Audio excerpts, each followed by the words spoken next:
صحة رمضان نون يلي يونسي سميس يلي يونسوم كانيس أكن تلمذا.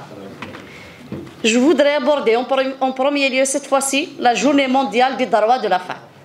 Monsieur le Président, dans le monde entier, la journée du 8 mars est célébrée.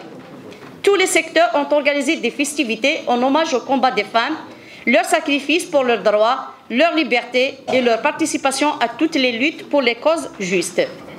À l'appui de Tizi Ouzou, à part un petit mot sur la page Facebook, aucune activité, aucun hommage, aucune cérémonie pour les femmes élues et les fonctionnaires. Alors, je me demande s'il s'agit d'une négligence ou d'une action délibérée. Monsieur le Président. Quant au bilan de M. Louali et son exécutif, tout le monde qui s'accorde à dire que le développement dans notre wilaya est bloqué est pris en otage du fait de l'absence d'une volonté politique et la bureaucratie qui bat son plein. La majorité des projets qui datent de 2016-2017 et bien avant sont à l'arrêt et stagnés pour des raisons de fluctuation des prix du marché, d'une infructuosité des avis d'appel d'offres. Et le seul perdant dans toutes ces histoires, c'est bel et bien le pauvre citoyen. Nos populations qui sont doublement pénalisées parce que les dernières années, l'État n'a pas dégagé des enveloppes budgétaires conséquentes à même de répondre aux besoins primaires et essentiels du développement de la région.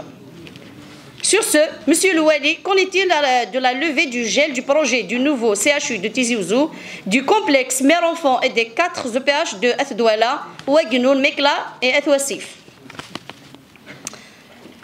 Quand est-ce que nous aurons l'achèvement de la pénétrante vers l'autoroute Est-Ouest et le barrage de Souk Mtletha? Monsieur Louali, Monsieur le Président, à ma connaissance, le principe de l'État est basé sur la continuité et le fonctionnement des institutions. Alors, qu'un peu plus de 3 ans, à l'époque du Wali Chata, ce dernier a exhorté ses services de prendre en charge le glissement du terrain du village Boros, commune d'Iloula Oumel ou Daïra de Bouzguen, sur CW9, qui présente un danger pour un cimetière du village qui a été contrainte de déplacer 25 tombes aux propres moyens du comité de village. Rien n'est entrepris jusqu'à présent. Ma question est simple. Qu'est-ce qui est fait et quand est-ce que le projet verra le jour? Toujours à Iloula Oumelou, en continuant à vivre avec les cicatrices des incendies de 2021, mon camarade Berchiche El-Hiouni avait posé lors de la dernière session le problème du stade du village Igrib, commune d'Iloula Oumelou, touché par les feux, mais nous ne voyons rien venir. Qu'est-ce qui est prévu pour réhabiliter ce stade au profit de nos jeunes? Enfin, j'interpellais le Duc pour prendre en charge la révision du plan d'occupation du sol, le poste de 1998, qui prévoit des instructions de R+2, alors que le PDO, révisé en 2013, a modifié le gabarit et a rapporté à R+4. Cette situation ayant trop duré doit connaître rapidement son dénouement.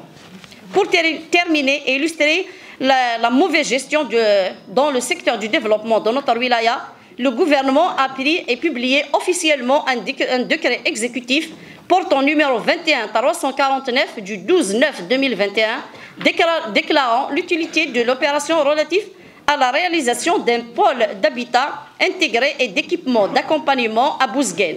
Mais le projet connaît un blocage. S'agit-il d'un retrait non déclaré, comme ça parle officieusement, malgré l'installation des bases de vie des entreprises les premiers temps? D'ailleurs, le projet ne figure pas dans la nomenclature des pôles d'habitat présentés par la direction du logement. Et ça, merci.